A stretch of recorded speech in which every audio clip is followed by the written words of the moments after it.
بزدل آدمی لیڈر نہیں بن سکتا. بزدل آدمی نواز شریف تو بن سکتا ہے، لیڈر نہیں بن سکتا.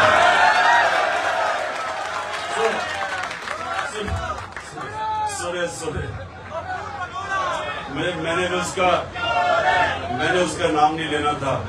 میں صرف آپ کو مثال دے رہا تھا کہ دلیر اور بزدلی میں کیا فرق ہے.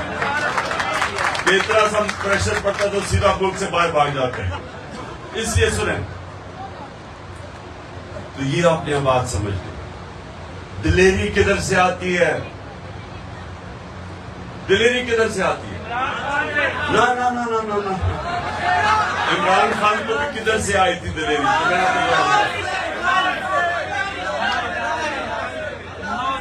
لا الہ الا اللہ. کوئی نہیں ہے خدا سوائے اللہ کے.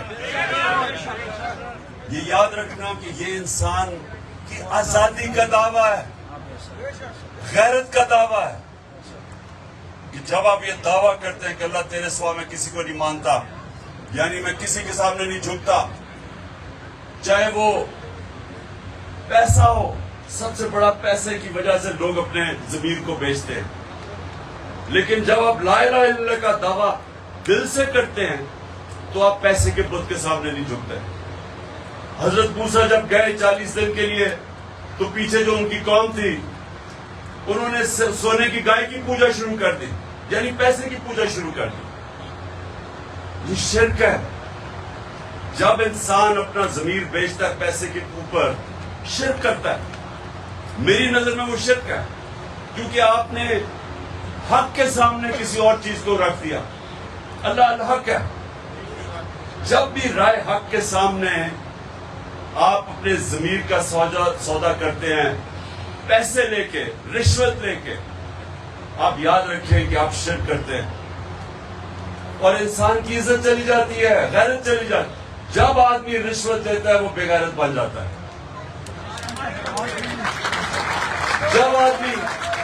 جب آدمی جھوٹ بولتا ہے، اب جھوٹ آپ کا اگر پکڑا جائے کہ میری لندن تو چھوڑو پاکستان میں کوئی پراپرٹی نہیں ہے، تو غیرت مند لوگ نہیں کرتے جھوٹ، کیونکہ ان کو اپنی عزت کی فکر ہوتی ہے، غیرت کی فکر ہوتی ہے. تو لا الہ الا اللہ غیرت دیتا ہے اور غیرت انسان کو باقی انسانوں سے اوپر لے جاتا ہے. میں ایک لوگوں کو مثال دیتا ہوں. میرا گھر بننا تھا، دوپہر کی گرمی تھی، جولائی کے دن تھے، 20 سال کی بات ہے. جولائی میں وہ گرمی بھی تھی، حبس بھی تھی. تو میں دیکھا سارے جو مزدور، میں دیکھ رہا تھا اپنا گھر، تو میں دیکھ رہا مزدور بیچارے تھک کے کوئی درخت کے نیچے بیٹھ جاتا تھا، تھک جاتے تھے. ایک آدمی نوجوان گرمی کے اندر وہ مسلسل کام کرتا گیا. جب کام ختم ہوا میں نے اسے کہا، میں تمہیں انعام دینا چاہتا ہوں. میں نے اسے پیسے پکڑائے.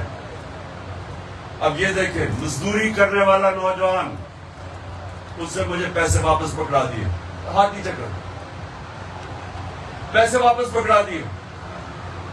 کہتا کہ جی جس کے لیے میں مزدوری کر رہا تھا اس کی مجھے تنخواہ ملتی ہے، مجھے آپ کا پیسہ نہیں چاہیے. اب یہ مزدور ہے. اب سوچیں کہ میرے اندر اس کی عزت کتنی گئی. مزدور کی عزت میرے دل میں گئی. جو پیسہ آپ کو عزت نہیں دیتا، آپ جب اپنی عزت کرواتے ہیں دنیا آپ کی عزت کرتی ہے. کبھی کسی انسان جو اپنی عزت نہیں کرتا دنیا اس کی عزت نہیں کرتی. اور بدقسمتی سے ہمارا ملک، ہم جب جا کے دوسروں سے پیسے مانگتے ہیں تو قوم کی عزت نہیں ہوتی.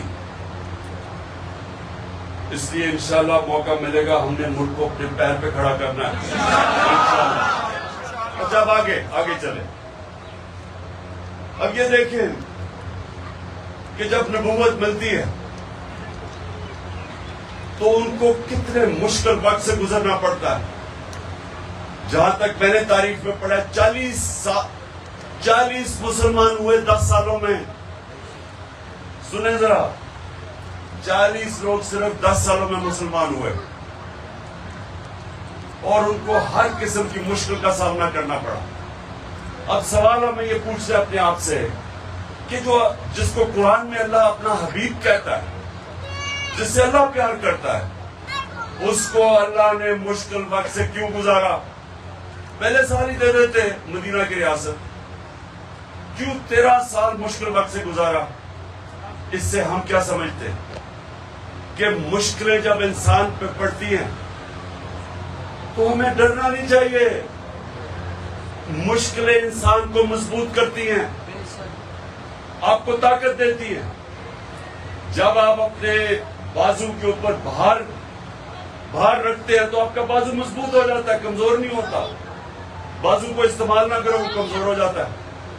اللہ نے انسان کو ایسا بنایا تو انہوں نے ہمیں ہمیشہ کے لیے بتایا کہ جب ہمارا نبی صلی اللہ علیہ وسلم اپنے حبیب کو مشکل وقت سے گزارا تو ہم سب کو بتا رہے ہیں کہ مشکلوں سے ہمیں ڈرنا نہیں چاہیے، کیونکہ جتنی مشکلیں پڑتی گئیں، میرے نبی اور ان کے حبیب، ان کے جو ساتھی تھے وہ تکڑے ہوتے گئے، نظریہ ان کا پختہ ہوتا گیا، کہ چھوڑ کے بھی چلے گئے، لیکن جو ان کے ساتھ بچ گئے وہ ایسے مضبوط نظریاتی لوگ تھے کہ انہوں نے دنیا کی تاریخ کا سب سے بڑا انقلاب لے کے آیا۔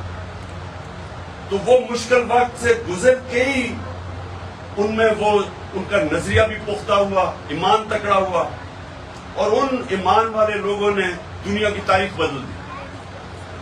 اور وہ بدلی کیسے؟ کہ 13 سال مشکل وقت گزار کے جب ان کی جان کو خطرہ تھا، جان کو خطرہ ہوتے ہوئے اللہ کا حکم آیا کہ ہجرت کرو، مدینہ پہنچتے۔ پہلے 4-5 سال مدینہ میں امہ خطرے میں تھی، جنگ احد اور جنگ خندق کے اندر بہت مشکل سے امہ بچی، اور اس کے بعد جو وہ انقلاب آیا، یہ تاریخ، اب انسانی تاریخ کی میں بات کر رہا ہوں۔ 625 جنگ بدر، 313 لوگ، 636 یارموک کی جنگ، رومن ایمپائر، لاکھ فوجی ان کے جدید ہتھیار، اور خالد بن ولید کے مسلمانوں کے سامنے گھٹنے ٹیک دیتے۔ 11 سالوں میں، 313 سے 11 سالوں میں پہلے رومن ایمپائر گرتا ہے، اور اگلے سال 637 میں دوسری سپر پاور گر جاتی ہے ان کے سامنے۔